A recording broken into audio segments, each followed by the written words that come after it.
It's a plum pleasing pleasure as well as a privilege. Uh, yes, and back at you, sir. And to all of us that get to be with you today, thank you for being on the Pamela Show. Hey, John! Hello, Pamela. Great to be here. Super excited. How are you doing? Oh, it is so exciting. Well, everybody, this is John Tallarico.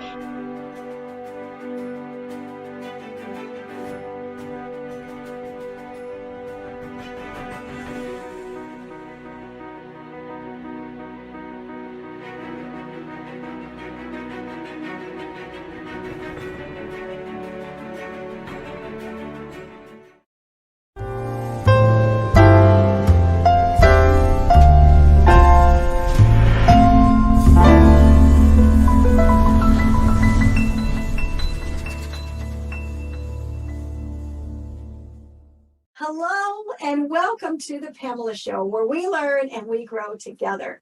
Today, you are so blessed because Terryl Daluz is my guest, your guest.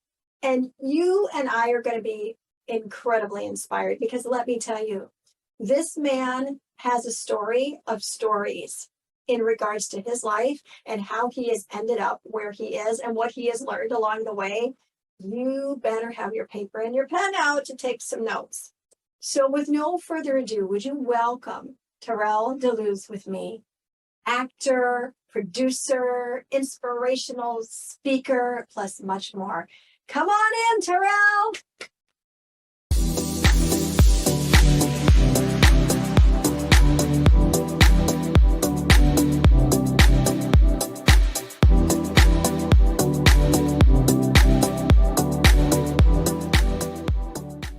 Hey, everybody. Thank you for coming back to the Pamela Show. We're so excited to have you here today. And I tell you what, as always, the heavens just bring the most amazing guests. You already heard me introduce him to you. Today, we have Terryl Daluz with us. I just love saying your last name. Sort of makes me feel like I'm, somewhere European or something. Daluz. I love it. Welcome, Terryl. So my first question to you, sir, is who are you? Well, as you said, my name is Terryl Daluz. I'm an award-winning playwright. I'm a producer. I'm an actor. I'm a speaker. I'm a change agent. My last name, when you said it, ironically, it means the light. And I discovered that it's a Cape Verde. My origin is from Cape Verde. Cape Verde, which is on the Ivory Coast of Africa, but it was colonized by the Portuguese. So the last name could be Spanish or Portuguese, but in translation, it means delight.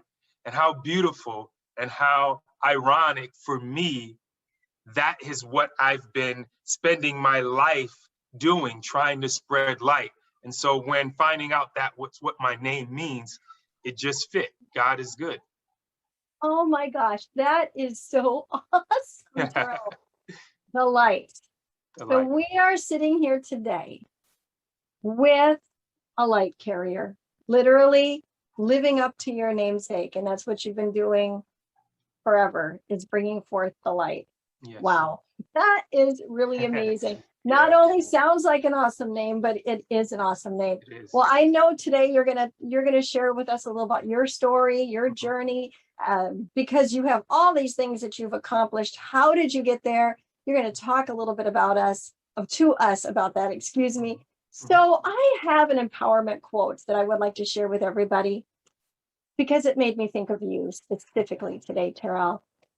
And this is the quote: "It is not enough to have lived, but being determined to live for something." Now that is by Winston Churchill. Yes. And that is a powerful quote to me, because I remember the time when I looked around my life and I went, what am I living for? Yeah. What is my purpose? And I didn't want to just get up and go to bed, get up and go to bed. Like, really, there had to be a purpose by design as to why I was here. And once tapping into that, there's a determination, I believe, inside all of us to run after that, so that we can endeavor to live without regrets, to know that we're achieving the light, that we're bringing the light, that we're achieving our purpose. So that's what it means to me. But I really, really want to hear, and so do we all. What does that quote mean to you? Wow. I think that means everything. A lot of times we as human beings spend our lives just being, just living, right? Day to day. And each and every one of us has something in us that was given to us, was a God-given gift. And sometimes people spend their life doing things that is deterring them from finding out what it is, whether it's doing drugs, drinking, focusing on other things. And so they just end up living life day to day. But when you find that gift, that purpose, that light that's already in you, that thing that's already in you, when you find that and you start moving down that path of purpose, things start to open up. Your life, you see it in a different way. Everything that you do is beautiful, right? The things that are happening that may be bad in your life or that's going around, you see it as an obstacle, but it must have been there for a reason to take you to another level. So I think purpose, when you find your purpose, then you're in alignment with your greatness. You're in alignment with God. Oh, wow. When you find your purpose, you are aligned with greatness, your greatness, and you are aligned with God. Yeah. That, you just took us to school, Terryl. That is powerful. You said the path of purpose, and you said to move down the path. And I love that. And that's what I want to ask you to do for us right now. Would you take us down the path of purpose? Would you share with us your journey on how you got on that path? Everybody, if you can see it, I got my pen, I got my paper, you should too, because he's already taken us to school here, folks. So are you ready for some more? Take us down the path of purpose.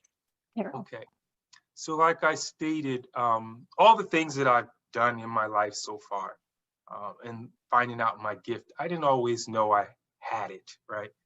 I didn't always know. I didn't know what it was. And like most of us that are out here, maybe watching, you may not know what your gift is. Some may know what your gift is. Some may know what your gift is, but haven't opened it. Some people have opened their gift, but haven't shared it yet, right? But for me, I discovered it and started sharing my gift at an early age. I was about 6 years old. I can remember this vividly now, but back then I didn't think about it. Reading in front of the class, for something about it, I would love to read in front of the class. And when I got in front of the class to read, all of my classmates, I remember looking in their eyes and they were like, and the teacher was, and I would read the Dr. Seuss and the Cat in the Hat. And, I know I would not like them here nor there. I would not like them anywhere. I do not like green eggs and ham. I do not like them, Sam, I am. And I remember having the classmates on the edge of their tiny little seat. And it felt good watching, but I didn't know it then. And looking back at it now, I realized that God was preparing me for this very moment that I'm at right now. See, he blessed me with the gift of connecting with others at an early age. And I was sharing that gift without even knowing it. So while doing that, and teachers would always say, read again to students. And I said, great, it was something about it. Then I got involved in the arts. And I was a shy kid. But when it came to speaking or performing or being in front of this classroom, I felt like something came over me and the shyness went away.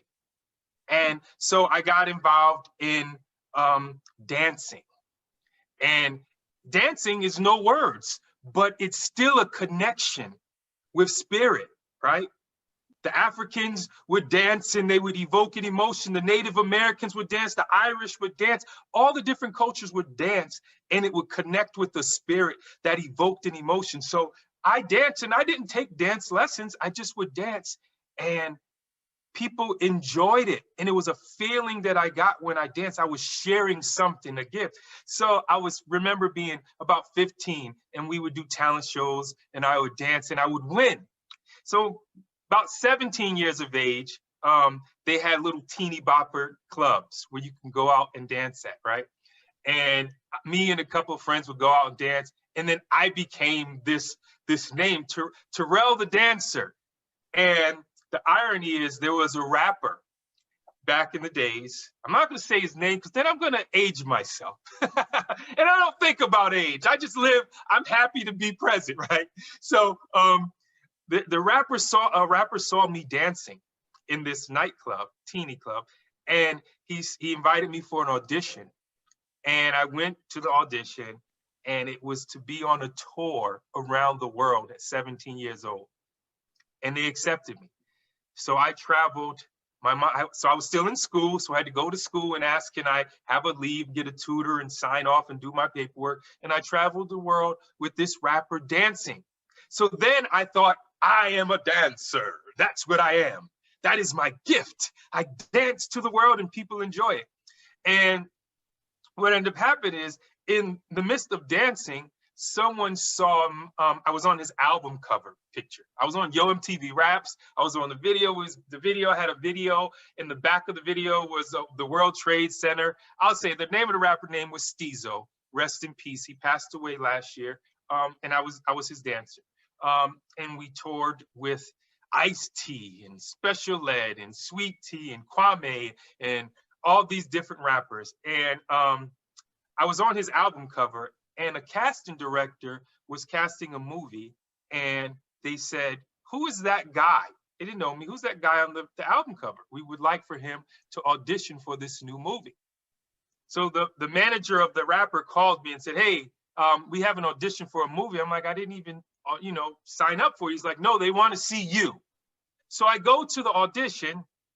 They send me the read. I read, and the casting director called me back the next day. Then I read again. The casting director called me back a week later. Then I read again. So I read about 3 times. And then they had me read with the director. And in the room, outside the room, waiting was Tupac, which is, everyone knows who Tupac is. The Queen Latifah, other famous rappers. And I go in the room, and the director's name was Ernest Dickinson. He was the director of he was the cinematographer of the movie Malcolm X, okay, which Spike Lee directed. He was the cinematographer. This was going to be his first movie as a director. Ernest Dickinson is a well-known director. And he said to me, you have something. You have a gift. I don't know what it is, but you need to continue to do what you are doing. So at that moment, I thought I was getting the part. And it was for the movie Juice, which is a classic movie that came out in 1991. So, I was like, I got the movie, all this, time, I got the movie. People were like, man, he got the movie. Looking back at it now, he just saw something in me that I didn't know that I had. And so I continued down that path thinking that now I am an actor. That is my gift. I am here to act. So I needed to know what to do after that. I didn't know what to do. I was like, I'm an actor. I have to explore what that means. I didn't ever take classes. So I reached out to a friend who knew someone in Hollywood. And I said, what can I do? And they said, you need to get involved with a theater company.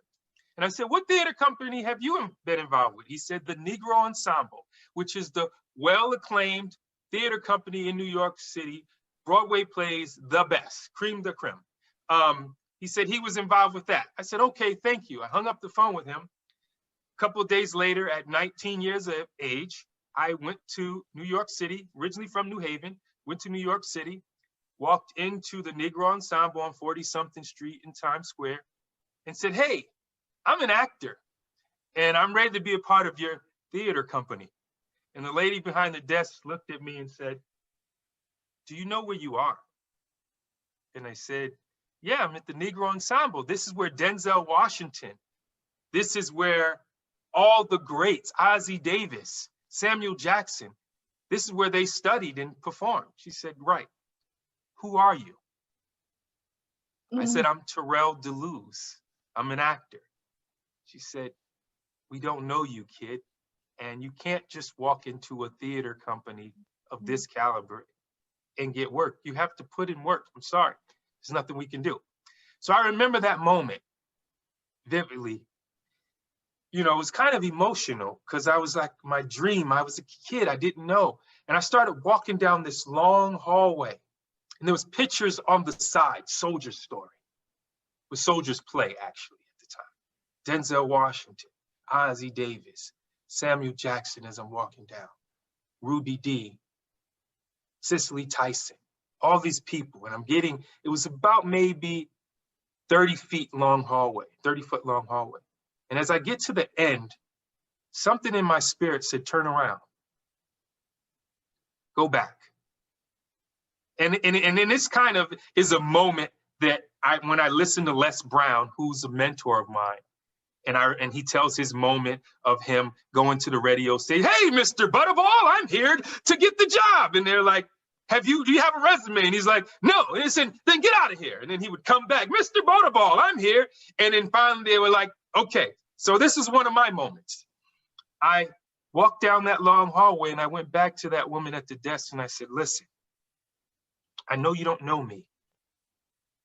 And I know you don't know what I can do. But I'm here for a reason. And I can do it. I can do whatever. I'm willing to do whatever it takes to get to where I need to be. I'll pick up props. I'll sweep the floor. Yeah, that was very, it's an emotional moment, but I said it with such integrity. And she said, sorry. But then this little voice from behind the desk came out and said, excuse me, young man. Older woman, black woman, pepper hair. She said, did you hear what that woman said to you earlier? I said, yes. She said that you're not ready for this and you left. What made you come back? And I said, because I believe I'm supposed to be here. She said, so you say you're willing to do anything? I said, yes. She said, okay. I'm going to have you pick up props. You're going to be this person over here is the production manager. You're going to be the stage manager's assistant.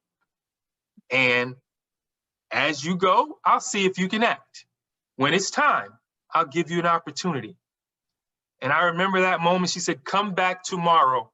Came back the next day. I was picking up props. They was getting ready for production. I did that for a couple of months. And then finally, the older lady said to me, let me see what you have. And I was already prepared. I already had my monologue 3 months prior. Zooman and the Sign, a well-known play, and I was ready. So when she said, what do you have? I hit her with the monologue, and she said, wow, you have something. So what I'm going to do, I'm going to give you an opportunity as an understudy. You're going to understudy a couple of these characters. What that means, you have to know every one of these lines and be ready at any moment to do it. And I remember sitting down, really getting connected to the lines, and they were on a production of a play called Church Fight, and there was a gentleman playing the role, and there was a character in there that was Brother Two-Face, and I remember the line, and the guy couldn't make it, and she said, "Okay, I'm gonna give you an opportunity," and she gave me an opportunity. And I hit that stage. And then there was another opportunity of a character that I really wanted to play. It was a character that was a guy that played a heroin addict. And I never knew about, I mean, of course I never did heroin, but I had family members that did it and I knew what it took to create. And this character, the guy that was playing the actor, was a main part. And it was my opportunity to be seen as a lead character. And he was a method actor. So he would come smelling, because it was a homeless. He was playing a character that was homeless. He would come smelling like he didn't shower for days. He looked like that. And he would come in late.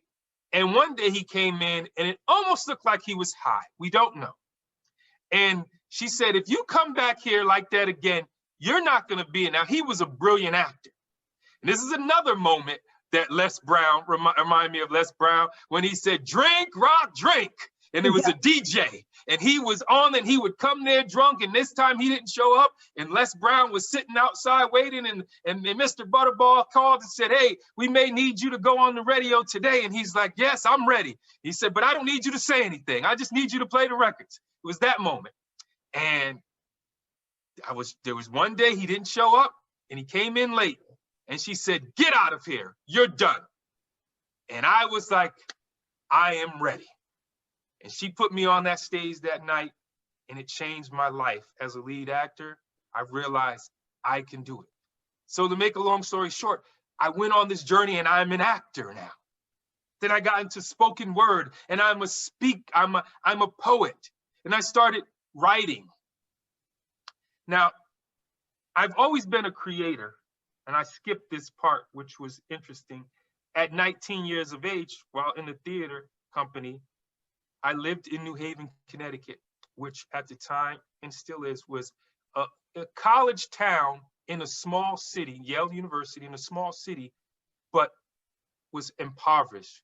So those ivy walls, but on the backdrops of those ivy walls was hopelessness, gloom. So there was a duality in that town. Like people like Connecticut, the richest state, but in my town where I lived, we saw the wealth, but didn't have it.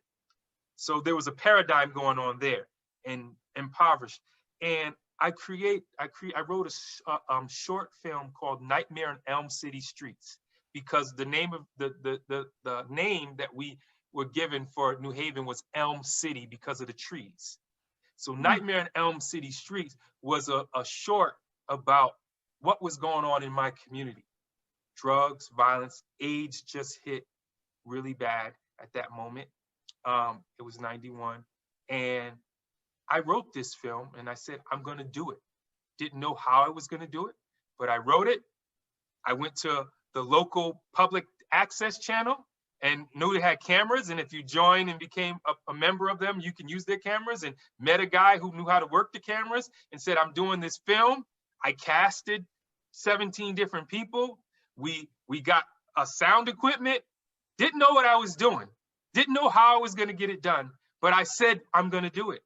And we shot this film in a couple of days in the projects where gunshots was really going off in the background. Police was really pulling up. I even actually got the police officer to allow us to use the police station and we had a scene where someone was getting arrested. It was like, fine, we'll put, and so we had that. I was able to use the local high school. So I became a producer, casting director, writer, actor, cameraman, director, all in one. Now, it was horrible. I will say it wasn't the best acted piece. It did the jump editor, the edits would jump. I'm doing a scene, hey, next thing I'm like, hey. And so, but it was preparing me for something greater. And the message behind that story, I took it to high schools, prisons. I took it to North Carolina, Shaw University. I got invited to be on the Young Youth Leadership Speaker Convention because of that, because adults saw that I had something, and someone heard me speak and said, would you like to go to this conference? So then my life started taking those turns. I'm acting, now I'm speaking, now I'm creating films, and my trajectory started turning towards, you have a voice, you have something to say. And I got involved with an organization called City Kids, theater company in New York City, which was Laurie Meadoff was the founder, Demi Moore and Michael Bolton were the co-chair people. And I got to speak in different arenas all over the world. And I started saying, well, I'm a youth leader. I have a voice. And so in the midst of all of this, I'm finding, oh, this is a gift, this is a gift. And right in the middle of me getting a feature film, finally getting into SAG Union, I finally got to a place, I'm there, I'm 25 years old, I'm there. Laurie Meadoff came to me and said, you have something. and we would like for you, and I'm living in New York at the time, we would like for you to become the director of our new City Kids program, and we're gonna start a chapter where you're from in New Haven. Now, I remind you, I've been gone for a couple of years by now. And so I had this dilemma. She said, I want you to meet with Michael Bolton, the singer, the Grammy Award-winning singer, who's the chairperson. He's putting up the money to start this chapter in New Haven, Connecticut. And so here it is. I finally made SAG. I'm in a feature film. The director took me, Hill Harper, and Taye Diggs out. They're well-known actors now, famous, but they weren't then. And he said, you guys are going to be the next thing in Hollywood. You guys. So he took me out. In the same month, I got asked to come back to my hometown, New Haven, Connecticut, to run a program. I'm figuring, what do I do? Am I chasing this? Can I help? And so I met with Michael Bolton. And Michael said to me, I heard about you. I saw you speak, and you have something. And who best to come back to his hometown, where he's from, is you. You've been other places. You've experienced other things.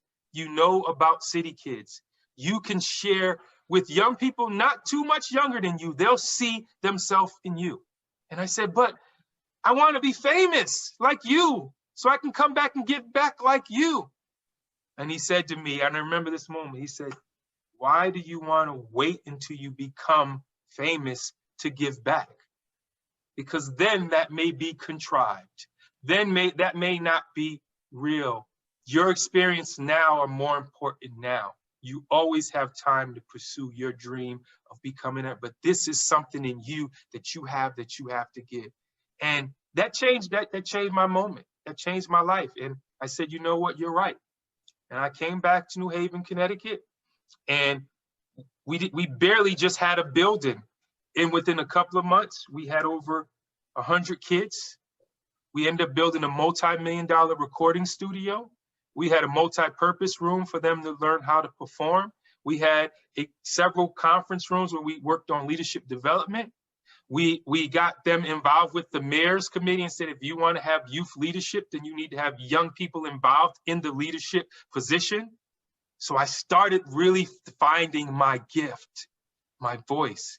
And I realized, even then, I probably wasn't as sure as I am now, but I realized I'm not just a dancer.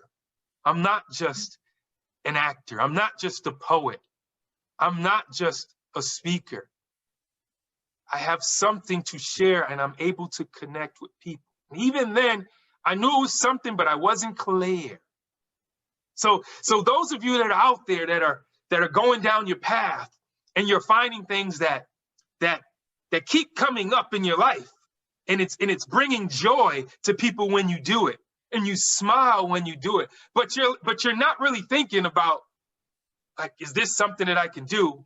And you end up doing other things, and you're an insurance broker, and you're this, and you're that, and you're saying, this is what I am. I'm a doctor, I'm a lawyer, because that's what my family told me I am. But there's something else that keeps finding you, that keeps bringing that light in you up, and you enjoy, but you don't know how you could make it your life, your livelihood. Just keep going with it. Follow it. It's there for a reason. It's calling you for a reason. You are connected to it for a reason. And it will come out. It will show itself. You can't ignore it. You can't negate it. You have to allow it to be, and then it will come. Ascend Above the Crowd is the newest course by Pamela Hinkle. Ascend is a self-paced email course that will come directly to your inbox and will change your mindset and your life. Each week, you will receive lessons, resources, challenges, and journal writings that will help you discover your purpose by design. It's your time to ascend above the crowd. To learn more about Ascend, go to www.purposewithpamela.com pamelahinkel.com/ascend. Wow, wasn't that an amazing show? I know that you are leaving inspired, right? Because this guy, he is full of gold nuggets and just dropping pearls of wisdom left and right. Terrell, thank you for being with me today and being on the show. And I appreciate you so very much. Thank you, everyone, for being here. Remember, you're here on purpose with a purpose by design, not by default. So go on out there and be the salt and the light everywhere you go.